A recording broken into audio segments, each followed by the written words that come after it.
Hey, so here's how it started. I've been suspecting something fishy for a while. You know?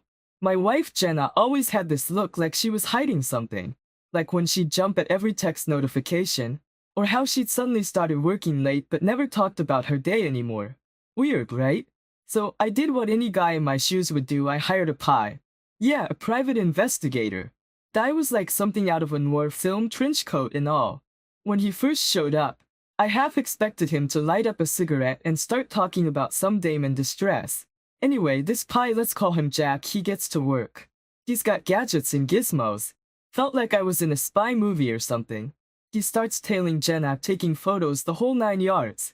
And me, I'm trying to act normal, keep the home fires burning.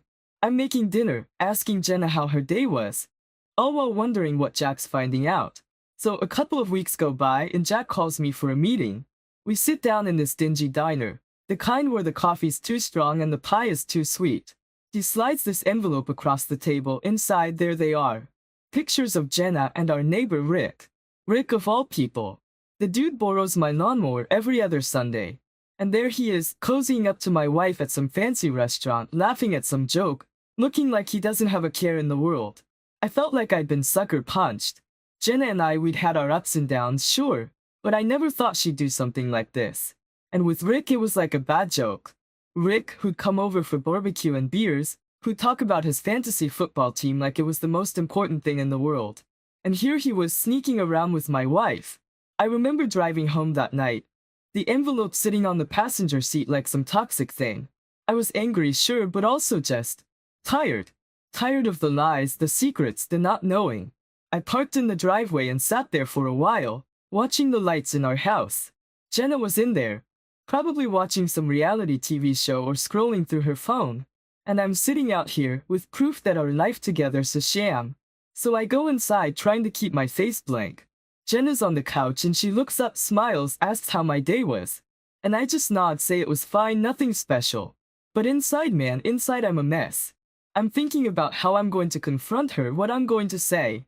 Do I throw the pictures in her face? Do I play it cool, gather more evidence? But for that night, I just went to bed, pretending everything was normal. I lay there, staring at the ceiling, thinking about Jenna, about Rick, about this whole messed up situation. And I realized something. I needed a plan. I couldn't just confront Jenna, not yet. I needed to be smart about this, play the long game. So that's what I decided to do. I'd play the doting husband, keep my eyes and ears open, and figure out what my next move would be. Little did Jenna know I was onto her. And Rick, Mr. Friendly Neighbor? He was going to get his too. It was just a matter of time. One evening, Jenna sits me down all serious-like. She's got this rehearsed speech about open marriage and exploring ourselves. I'm just sitting there, poker-faced, trying to keep my cool. Inside, my mind's racing a mile a minute, thinking about those pies photos of her and Rick. But there I am, nodding like one of those bobblehead dolls, pretending to consider it. Jenna's going on about how we've grown apart, how we need to find ourselves again. You know, all that self-help mumbo-jumbo. She's talking about freedom and new experiences, but all I can hear is I want to cheat without feeling guilty. The irony, right?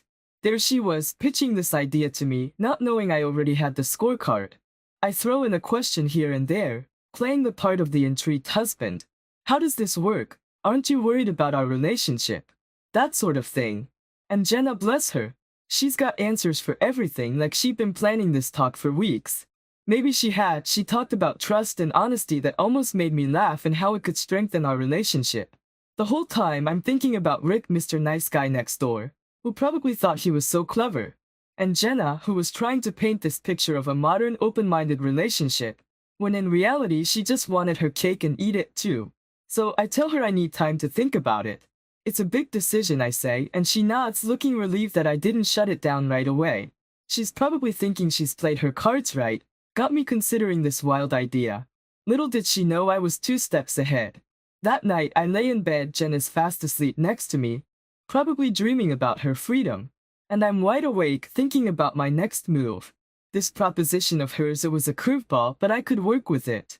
It gave me an angle, a way to turn the tables. I start imagining different scenarios, how to use this to my advantage. Maybe I could agree to it, see how she reacts. Would she jump at the opportunity, run straight to Rick? Or would she backpedal, realizing I called her bluff? But it wasn't just about catching her in the act anymore. It was about understanding why. Why Jenna? Why Rick? Why this whole mess?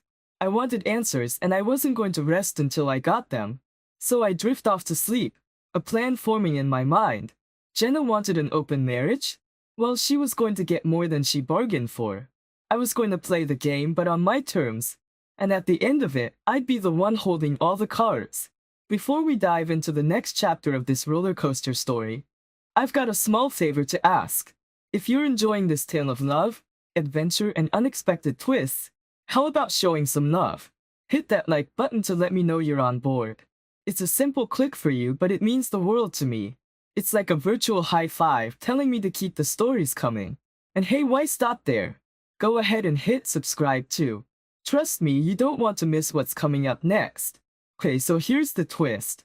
I'm not just gonna sit around feeling sorry for myself. No way. It's time for some good old-fashioned cunning. I start planning, scheming almost. I'm gonna outsmart Jen at her own game. How, you ask? By becoming the most supportive husband on the planet. Yeah, you heard that right. I'm encouraging her idea, nodding along to her talks about freedom and self-discovery. All the while I'm collecting evidence, making notes. In my head it's like two can play this game. So I start this double life. By day, I'm Mr. Supportive, telling Jenna to explore to find her happiness. By night, I'm like a detective in those old films, piecing together the puzzle. I'm checking bank statements for unusual expenses, noting down times she comes home late, even keeping track of her wardrobe choices. You'd be surprised what you can learn from a change in fashion sense. Meanwhile, I keep in touch with the pie Jack. He's getting more into the nitty-gritty now. We're not just talking about tailing Jenna anymore. We're digging into Rick's life too. Turns out, our friendly neighbor isn't as clean-cut as he seems. Jack's finding connections to some shady characters, the kind you don't want to owe money to. In the midst of all this, I'm doing some soul-searching. What do I want out of all this? Revenge? Closure?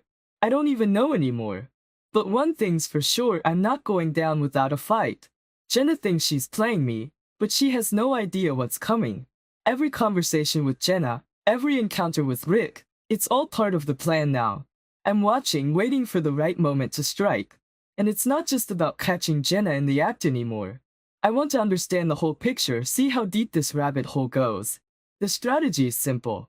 Keep your friends close and your enemies closer.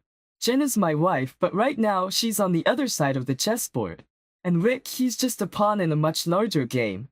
I start making subtle changes too. Working out more, dressing better, even picking up new hobbies. It's all part of the facade, this new version of me that's playing the game. Jenna notices, says I seem different, more alive. If only she knew why. As the days pass, the tension at home is like a ticking time bomb. We're both playing our parts, smiling and pretending. But the air's thick with unspoken truths. It's a psychological game, a battle of wits, and I'm determined to come out on top. So that's the strategy, be the supportive husband, gather the evidence, and wait for the perfect moment to turn the tables. Jenna thinks she's in control, but she's just a player in my game now. And I'm playing to win. Now while Jenna's off with Rick, I'm not just sitting around twiddling my thumbs. No, I start my own adventure. Kinda like a side quest in a video game, you know? I meet people, make friends. It's a whole new world out there, and I'm diving in headfirst. Some of them are in similar situations, dealing with their own relationship dramas. Others are just interesting characters with stories that could fill a book. First up, there's Lisa. She's a bartender at this cozy little joint I stumbled upon. Man, she's got a sharp wit that can slice through the thickest tension. She has this way of talking about life, mixing humor and wisdom, that just makes you see things differently. We chat about everything and nothing, from the meaning of life to the best way to make a martini. She doesn't know my story, the whole Jenna and Rick saga, but her perspectives, they're like a breath of fresh air. Then there's Mark, met him at the gym of all places. The guy's built like a tank, but he's got a heart of gold. He's going through a rough patch himself, something about a messy divorce. We spot each other, not just with the weights, but in life too. He's got this positive energy, always pushing forward no matter what. Makes me think, maybe there's a light at the end of this tunnel I'm in. These new connections, they're giving me something I didn't realize I'd lost, a sense of belonging. A feeling that there's more to life than this drama I'm in. It's weird, finding fragments of yourself in strangers. They're showing me different paths, different ways to live, and I'm soaking it all in. I start trying new things, exploring new hobbies. I pick up a guitar, start strumming some tunes. I'm no Hendrix, but hey, it's fun. I even join a local book club, can you believe it? Me discussing literature over coffee and pastries. It's a far cry from the late-night stakeouts and secret meetings. But here's the kicker: as I'm out there, living this parallel life, I'm learning, growing. These experiences, they're not just distractions, they're shaping me, changing the way I see things. I'm not just the guy whose wife's having an affair anymore. I'm more than that. I'm a friend, a musician in the making, a budding literary critic. And as I'm rediscovering myself, the situation at home becomes clearer. It's like stepping back from a painting and finally seeing the whole picture. Jenna's affair, it's just a part of a larger canvas, and I'm starting to figure out where I fit in it. So while Jenna's off with Rick, living her double life, I'm on my own journey, finding new sides of myself, meeting people who light up different parts of my soul. It's an unexpected turn in my story, but hey, isn't that what makes life interesting? Things start getting weird, like really weird. Jenna's acting all jumpy like a cat on a hot tin roof. Every time her phone buzzes, she's on it faster than lightning, and her eyes dart around like she's expecting the FBI to bust down the door. And Rick, oh boy, he's looking over his shoulder like he's the star of a spy movie. I'm telling you, it's like watching a thriller unfold right in my own backyard. This is where it gets juicy. I'm hearing rumors, whispers around the neighborhood. People are talking about debts, shady deals, and not so legal activities. Looks like our Mr. Nice Guy neighbor isn't so nice after all. And my trusty pie, Jack? He's digging up more dirt than a backhoe at a construction site. It's not just affair stuff now, it's big-time trouble. Turns out, Rick's into some seriously bad business, the kind that gets you more than just dirty looks. One day, Jack shows up with this folder, thick as a novel. He's got bank statements, photos, records. It's like Christmas came early for a snoob like me. We're talking illegal gambling, money laundering, you name it. Rick's mixed up in all sorts of shady stuff. And Jenna, she's right there with him, knee-deep in the mud. I start putting the pieces together and man, it's like a jigsaw puzzle from hell. Jenna's nervous behavior, those late-night whispers on the phone, it all makes sense now. She's not just cheating, she's tangled up in Rick's criminal spiderweb. Now, I'm not just dealing with a broken marriage. I'm in the middle of a crime drama. And let me tell you, it's not as glamorous as it sounds. I've got to tread carefully, play my cards right. One wrong move and I could end up in a world of trouble. But the plot thickens. I'm seeing changes in Jenna that I can't ignore. She's not the same woman I married, she's secretive, paranoid, and I can tell she's in over her head. Part of me wants to confront her, shake her out of this nightmare she's walked into. But the other part, the cold, calculating part, tells me to wait. Gather more evidence, build a case so airtight it could float in space. And Rick, he's getting more brazen, more careless. I see him around the neighborhood, throwing glances over his shoulder, meeting with shady-looking characters.